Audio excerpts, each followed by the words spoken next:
वंदन गुरुवर अमृत सरोवर। प्रभु प्रेम सुधा सरसाते हो, जीवन में बहा दो रसधारा।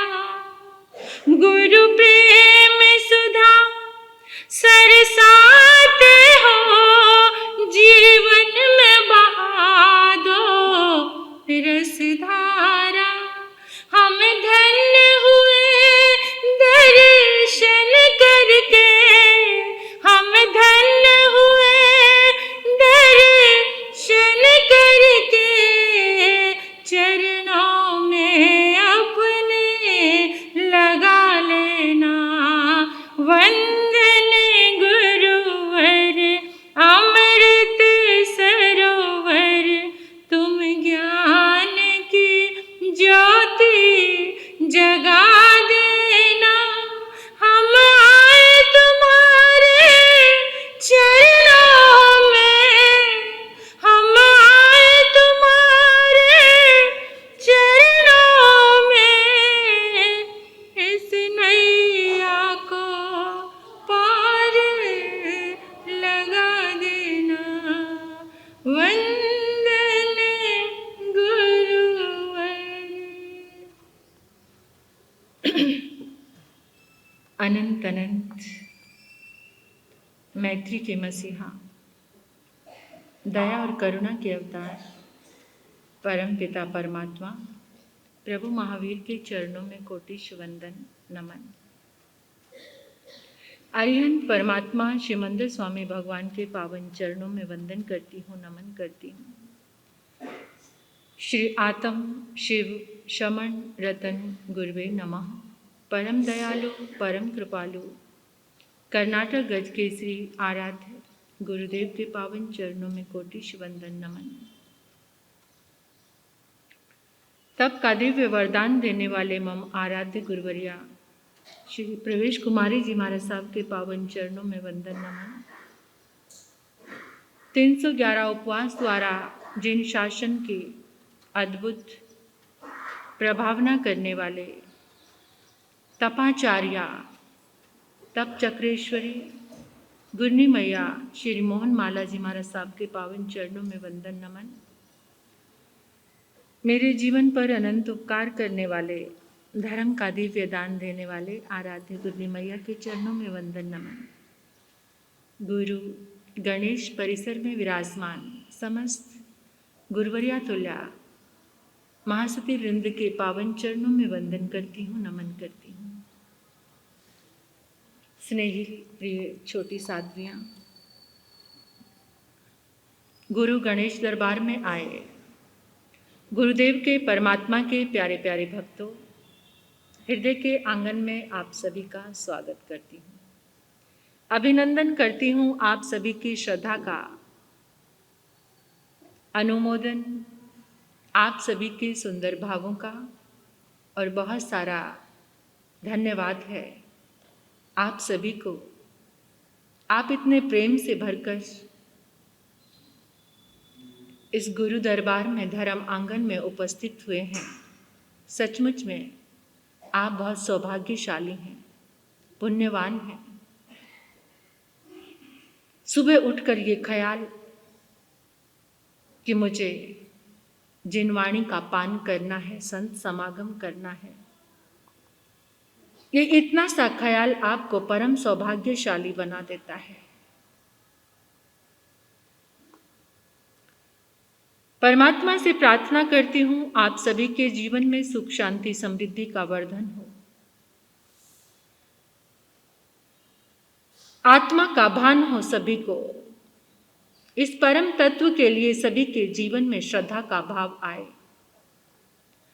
इस परम सत्य को जानने की जिज्ञासा सभी के भीतर में आए।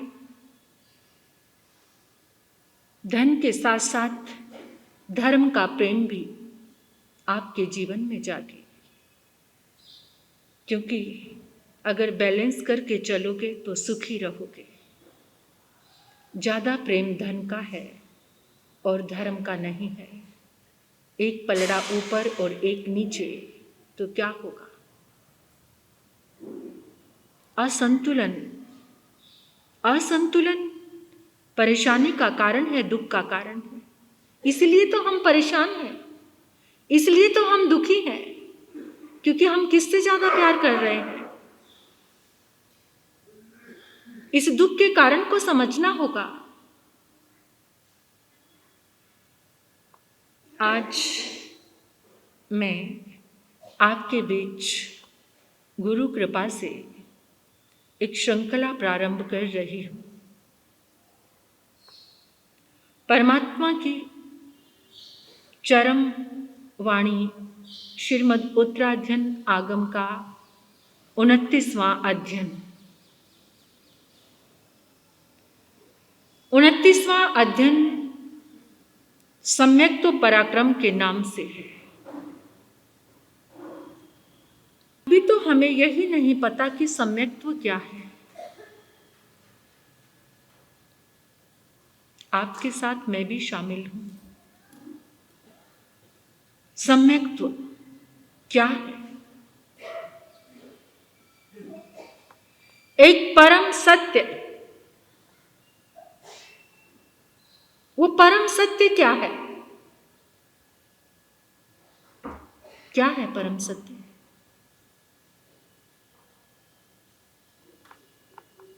अनादि से जिस चीज को हम सत्य मानकर चल रहे हैं वो असत्य है। किसको सत्य माना है? पुद्गल को। पुद्गल को सत्य माना है। सबसे ज्यादा प्रेम भी उसी के साथ है। सबसे ज्यादा तो दौड़ धूप चल रही है उसी को पाने की। पुद्गल के लिए ही तो सब पागल है। पुद्गल का स्वभाव क्या है? सड़ना, गलना, विध्वंस होना, नए से पुराना, पुराने से नया। ये पुद्गल है। लेकिन हमारा जो अनादि से अभ्यास है वो किसका है? इसी पुद्गल का ही अभ्यास है। सम्यक्त्व क्या है? वो सत्य आत्मा। जब तुम्हें अपनी आत्मा पर पूरी श्रद्धा हो जाती है। अभी तो कितने लोग ऐसे हैं जो आत्मा और शरीर को एक ही समझ रहे हैं, उसमें भेद नहीं किया। उसका जो भेद है सत्य रूप में, सही दृष्टिकोण जिसको कहते हैं हम होश,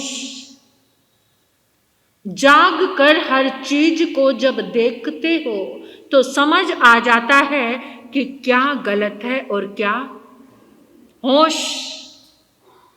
अभी तक हम बेहोश हैं, होश नहीं है हमें। जिस दिन हम होश में आ जाएंगे हमारे सारे कार्य सम्यक्त्व पराक्रम परमार्थ। सम्यक्त्व आने के बाद हर कार्य परमार्थ के लिए होता है। और वो सत्य, सबसे बड़ा सत्य हमारी, इसमें जब भेद करना आ गया कि ये देह क्या है, क्या है ये, क्या है? पुद्गलों से बना है। अगर ये सत्य होता तो बचपन बचपन ही रहता, उससे आगे बढ़ता ही नहीं। फिर बुढ़ापा आ गया, जवानी बीत गई, सारी प्रयाएं चेंज होती जा रही हैं। सत्य हम सब बोलते हैं जय जिनेन्द्र, और सनातन धर्म में ओम बोलते हैं, कोई हरिओम बोलते हैं, कोई हरिओम तत्सत बोलते हैं। तो वहां पर क्या सत्य का बोध हो रहा है? हरिओम कौन? हरि कौन? परमात्मा। ओम कौन? ओम कौन है? ओम के अंदर हमारा पूरा पंच प्रमेष्टि आ जाता है। अरिहंत। सिद्ध भी अशरीरी है, वो सिद्ध भगवान क्या है? अशरीरी है, उनका भी अ, और आचार्यों का आ, और उपाध्याय का ऊ। क्या बन गया? ओ। और मुनियों का म। ओम। ओम शाश्वत है। अगर इस ओंकार को लेकर, ओम को लेकर हम प्राणायाम करते हैं तो परम शांति की अनुभूति होती है। पंच प्रमिष्टि की जो एनर्जी है, ऊर्जा है, वो हमारे भीतर आ जाती है। आप शांत होकर बैठकर 11 बार 21 बार ओंकार की, बिल्कुल धीरे से, जल्दबाजी में नहीं, जल्दबाजी में खाना पूर्ति के लिए नहीं। आज हम सब काम किसके लिए करते हैं? किसी भी काम में हम सहज हैं, सामने अगला काम खड़ा है तो इसको क्या कर रहे हैं? हम सामने अगले कार्य को टारगेट करके ही चल रहे हैं, अगले कदम को। लेकिन अभी जो कदम रखा है उसके लिए होश है, उसका एहसास है। अभी जो आप बैठे हैं इसका एहसास है आपको।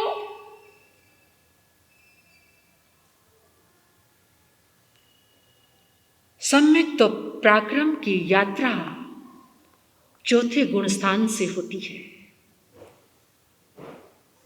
चौथा गुणस्थान कौन सा है? चौथा गुणस्थान अवर्ती सम्यक दृष्टि। अवर्ती सम्यक दृष्टि। चौथे गुणस्थान की यात्रा 14वें गुणस्थान तक पहुंच जाती है। क्योंकि जो चौथे गुणस्थान में है उसके पास व्रत नहीं है, लेकिन सम्यक दृष्टि, उसकी जो दृष्टि है, उसने उस सत्य को जान लिया है कि मैं शुद्ध आत्मा हूं। हमने केवल शब्दों में जाना है, हमारे पास अनुभव में नहीं है। अभी सम्यक दर्शन नहीं है। हमने सम्यक दर्शन का मतलब क्या लगा लिया है? जैसे मैं गुरुदेव के वहां पर जाकर बैठ के अगर जाप कर रही हूं तो मुझे आप लोग भी, कितने लोगों के मन में ये भाव आ रहा होगा कि मेरे अंदर कितना मिथ्यात्व, ये मिथ्यात्व है। आपने मेरे विचारों को जान लिया, ऐसा केवल ज्ञान है आपके पास कि मैं कौन सा भाव लेकर वहां जा रही हूं? ऐसा ज्ञान है आपके किसी के पास हो तो बता दो, जो मेरे अंदर के भावों को आप जान रहे हो और आपने मुझे मिथ्यात्वी कह दिया। किसके पास है ऐसा ज्ञान? मैं वहां पर जा रही हूं ये भाव लेकर कि वहां निरंतर जाप, आराधना, साधना हो रही है। वहां का वातावरण क्या हो गया है? क्या हो गया है? एकदम सकारात्मक एनर्जी। और वैसे भी हम वहां गुरु के गुणों का गान कर रहे हैं। वहां कोई दिया लेकर आरती नहीं कर रहे, वहां कोई फूल नहीं चढ़ा रहे, वहां कोई ऐसी अर्चना नहीं कर रहे कि जिसमें मैं मानती हूं मेरे भीतर में पूरा सम्यक तो नहीं होगा, लेकिन वहां जाकर जो आराधना हो रही है वो आपके पास, या कोई बाहर भी मुझे जाते यहां पर देखे और वो कहे कि ये मिथ्यात्व है, ये गलत बात है। किसी के भावों का थर्मामीटर किसी के पास नहीं है, इसलिए अपनी ये जजमेंट देनी पहले छोड़ दीजिए। अपने भीतर आइए, अपने भीतर, अपने अंतर को जगाइए कि अंतर में जो आत्म है उसकी पहचान करना। जो बाहर ये उंगली चल रही है, यहां भी देखो कि 3, लेकिन ऐसा करना ही आदत बन गई है, ऐसा करना। सम्यक तो पराक्रम परमात्मा कह रहे हैं कि जब तुम सत्य को जान गए तो तुम्हारा उठने वाला हर कदम पराक्रम है। तुम भोजन कर रहे हो, मैंने बहुत सारी बातें भोजन की है, उठने बैठने चलने की है, उसमें एक ही शब्द आया था, यत्ना। होश पूर्वक बच्चा आपके पास बैठा है पीछे, येलो कलर का, जिसने आज इसने सुबह सुबह प्रतिज्ञा कराई। इस बच्चे ने क्या, बेटा खड़ा होने, आप खड़े हो जाओ।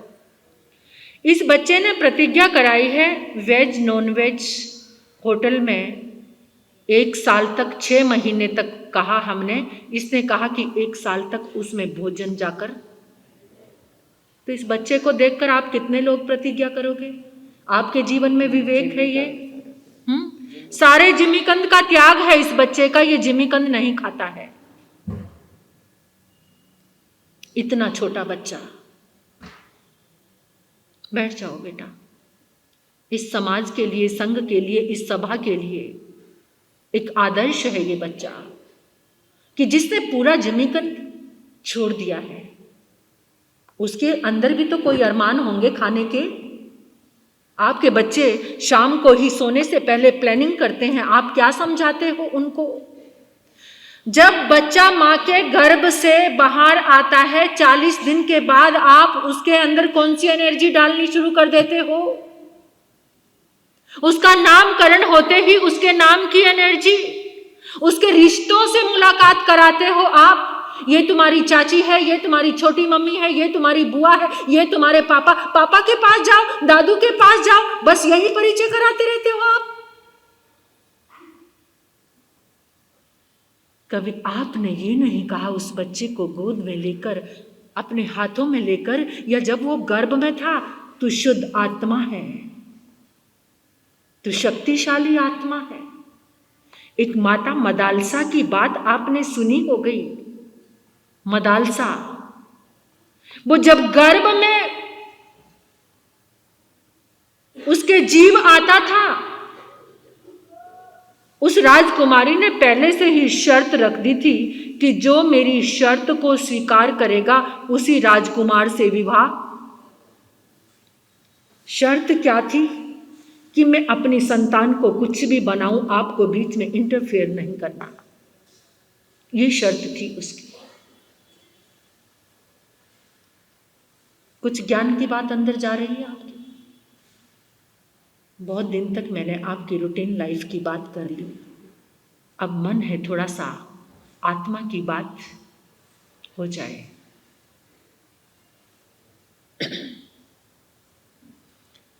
सब राजकुमार उसको रिजेक्ट करके चले जाते थे। एक आ गया, उसने सोचा कोई भी माँ अपने बच्चे को गलत शिक्षा नहीं देगी, मुझे शर्त मंजूर है। कमिटमेंट हो गई और शादी हो गई। और जैसे ही गर्भ धारण करती है तो एक ही शब्द बोलती है, शुद्धो असि बुद्धो असि निरंजनो असि निर्विकारो असि मोह माया विवर्जितो असि। तू शुद्ध है, बुद्ध है, निरंजन है, निर्विकार है। इस मोह माया से तेरा कोई वास्ता नहीं। और उस बच्चे का जन्म होता है तो वो संसार को त्याग देता है। क्या आपके बीच में कोई ऐसी मां बैठी है? नहीं।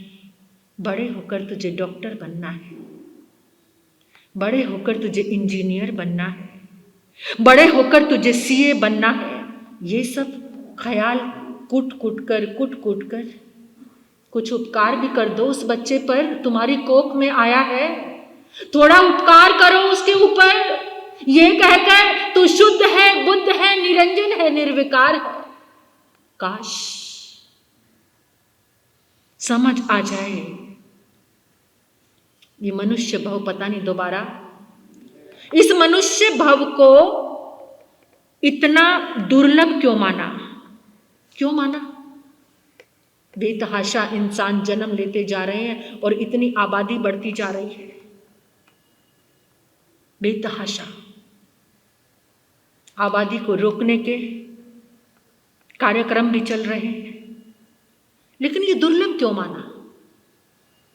बताओ, क्यों दुर्लभ माना? मानव का जन्म पाना दुर्लभ नितांत माना। मानव का जन्म पाना दुर्लभ नितांत माना। सुनना कठिन कठिन तर जिन वाणी का तराना। भक्ति में गीत के स्वर, भक्ति में गीत के स्वर मिलते नहीं हमेशा। आराधना के अवसर मिलते नहीं हमेशा। आराधना के अवसर मिलते नहीं हमेशा। उड़ने के वास्ते पर, उड़ने के वास्ते पर मिलते नहीं हमेशा। आराधना के अवसर मिलते नहीं हमेशा। आराधना के अवसर हमेशा इसलिए दुर्लभ माना कि आराधना का अवसर अगर किसी के जीवन में आ सकता है तो वो केवल पशु केवल खाने की सोचता है। उसका दुख और तकलीफ केवल उसकी दृष्टि, उसकी सोच सिर्फ खाने की है। खाने को छोड़कर कोई ऊपर उठा है कुछ सोचने के लिए तो वो केवल मनुष्य है। इसलिए ये मनुष्य जीवन इतना दुर्लभ है। इसलिए इसकी पूजा है। इसलिए देवता कहां फंसे हुए हैं? जितनी देवी देवताओं की पूजा करते हो ना, कितनी। तीर्थंकर तुम्हें उतना देगा जो तुम्हारे भाग्य में भी नहीं है। देवी देवता तुम्हें उतना ही दे सकते हैं जितना तुम्हारे भाग्य में। इसलिए मैं तो सिर्फ तीर्थंकर की ही आराधना करती हूं। ऐसा नहीं है। शासन देव शासन माता को नमन करते हैं, हमारे आचार्य भगवान भी करते हैं नमक, जो इतने एकांत और आत्मज्ञानी हो चुके हैं।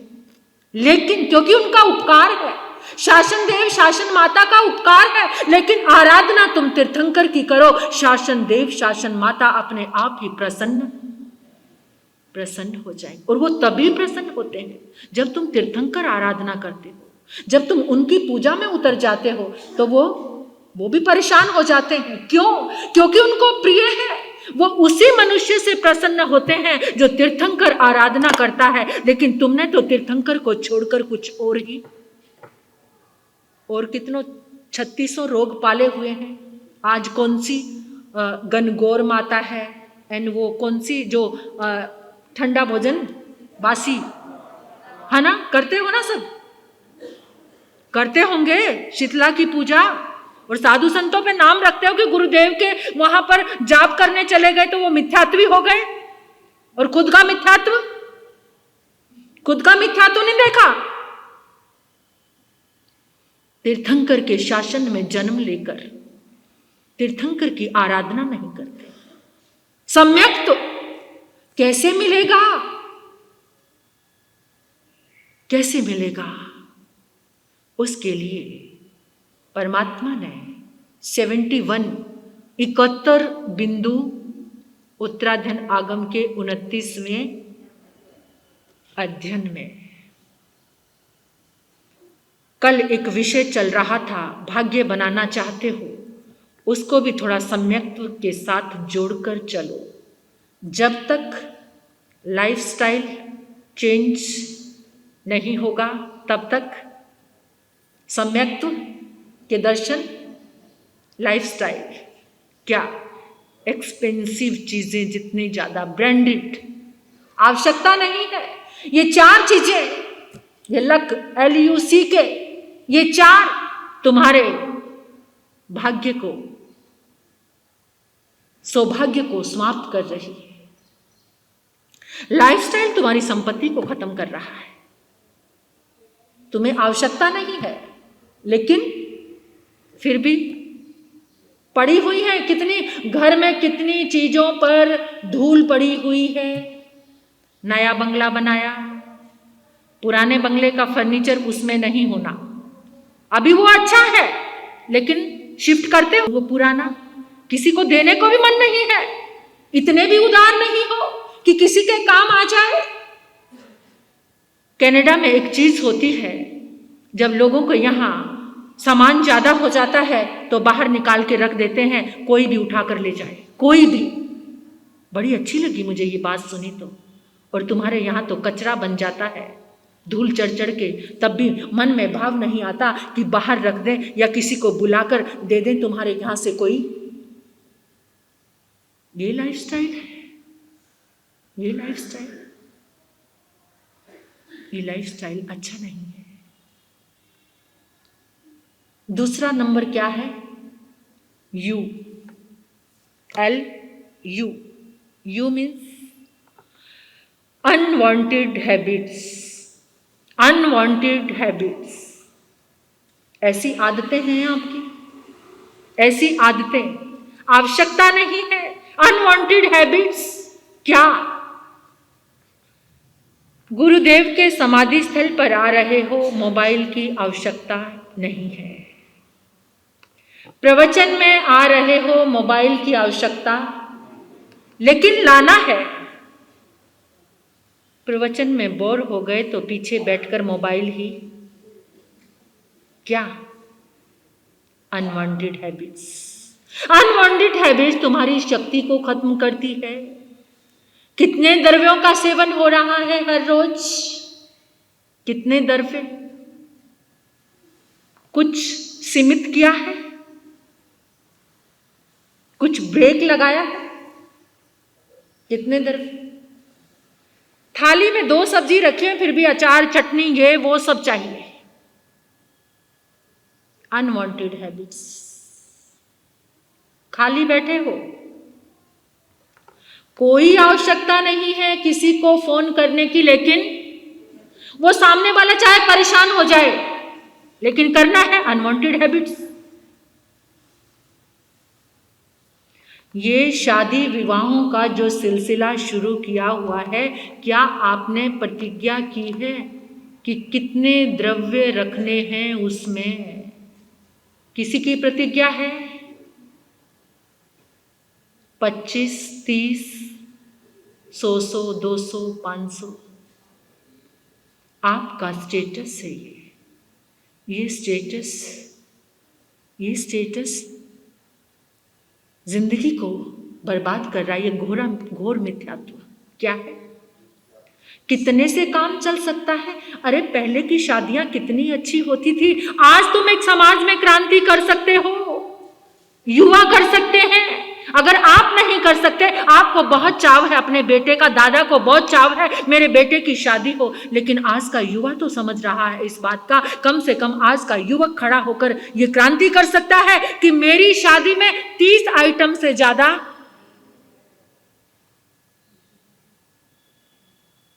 तभी तो कुछ नजदीक आओगे, तभी तो कदम चलेंगे सम्यक्त्व की ओर। घोर घोर मिथ्या तो बढ़ता ही जा रहा है। इतने आइटम, कोई लिमिट नहीं। अनवांटेड हैबिट्स तुम्हारी शक्ति को खत्म कर रही है। एक पंजाबी कवि ने कहा है कि जब तक तुम भीतर नहीं आओगे, तुम बुलिया शो तेरे तो वक नहीं। बुलिया शो मीन्स आत्मा, आत्मा तुझसे अलग। बुलिया शो तेरे तो वक नहीं, जे तेरे को देखन वाली अख नहीं ते पल्ले तेरे कख नहीं। अगर तेरे पास देखने की आंख नहीं आई, होश पूर्वक इन सब आइटम को देखकर छोड़ नहीं पा सकते। थाली में कितने द्रव्य होने हैं, ये भी चख लूं, वो भी चख लूं, ये भी खा लूं, वो भी खा लूं। अरे वो तो तुम लाए नहीं, कल लड्डू बनाए थे, लड्डू भी क्या? इस अनवांटेड हैबिट्स को, जिसमें जरूरत पूरी हो रही है, बस इनफ, वो काफी है। सी कल सुन लेना और ये भी चलेगा कि ये 71 बिंदु क्या है, कहाँ कहाँ पर हमारे जीवन में और कैसे सम्यक्त्व हमें प्राप्त हो सकता, उसके लिए कौन सा पुरुषार्थ हमें करना है। अभी तो आसपास भी नहीं है, बस दूसरों को देखने देखने में ही जीवन बीत रहा है।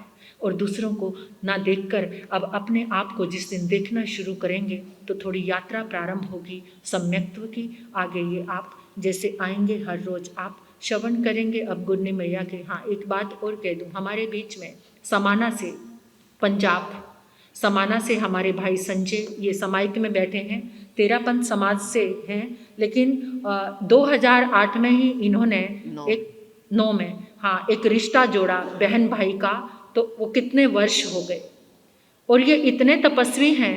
आप तो पर्यूषण में या ऐसे तप करते हैं, लेकिन ये तो सर्दी के महीने में भी 41 उपवास कर लेते हैं, इतना तप करते हैं। पूरे केवल तेरापंथ समाज की ही साधु संतों की सेवा नहीं, इतनी दूर से चलकर आए हैं हमारे लिए, तो ये बहुत बड़ी। और इनका बहुत सारा जीवन बदला हमारे चातुर्मास से। यहाँ तक इनकी एक ही बेटी इंजीनियर की हुई थी, तो इन्होंने क्या कहा था, आकांक्षा अगर तुझे दीक्षा लेनी है तो मुक्ता जी महाराज साहब की शिष्या बनना। इतना भाव है ये भाई का। मेरे भाई, मेरे धर्म भाई ये संजय जी, आपके बीच में आपका स्वागत करती हूँ मैं इस धर्म सभा में।